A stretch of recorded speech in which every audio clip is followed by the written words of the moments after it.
આજે ઘરે ઘરે એક બહુ મોટો પ્રોબ્લેમ બની ગયો છે જે ઘૂંટણનો દુખાવો બધાને થતો હોય છે 40-50 વર્ષની ઉંમર પછી. તો આની માટે કોઈ ઓપરેશન વગર સારવાર થઈ શકે છે? તો તમે જેમ નોટિસ કર્યું એ પ્રમાણે ઘૂંટણનો દુખાવો બહુ જ કોમન છે અને ઘરે ઘરે જોવા મળે છે.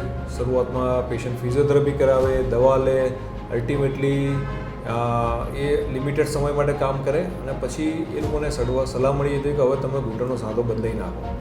પણ અમે એક જાપાનીઝ ટેકનિક જેનિક્યુલર આર્ટરી એમ્બ્યુલેશનની સારવાર કરીએ છીએ કે જેમાં કોઈ પણ જાતના ટાંકા કટની જરૂર પડતી નથી.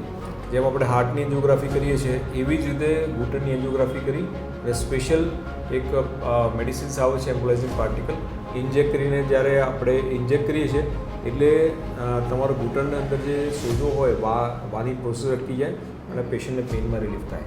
અને આ બધી વસ્તુ જે કરીએ છીએ એમાં કોઈ પણ જાતના ટાંકા કટ કશું આવતું નથી. અડધી-પોણી કલાકની સારવાર અને 8-10 કલાક આરામ કરી અને તમે તમારી રૂટીન એક્ટિવિટી રિઝ્યુમ કરી શકો છો. સો બહુ એડવાન્સ ટેકનિક છે આ જાપાનીઝ ટેકનિક. શરૂ થઈ જાપાનમાં 2011માં, અમે ઇન્ડિયામાં ફર્સ્ટ કેસ કરેલો એ 2020માં અને ઘણા વર્ષોથી કરી રહ્યા છે અને ઘણા સારા રિઝલ્ટ છે. That is so nice. તો ઘૂંટણના દર્દીઓ માટે તો આ બહુ જ સારા સમાચાર છે કે આવી કોઈ જાપાનીઝ ટેકનોલોજી છે જેનાથી તમે ઓપરેશન વગર સારવાર કરાવી શકો છો. તો આજે જ વિઝિટ કરો બેન્કર્સ વેસ્ક્યુલર સેન્ટર.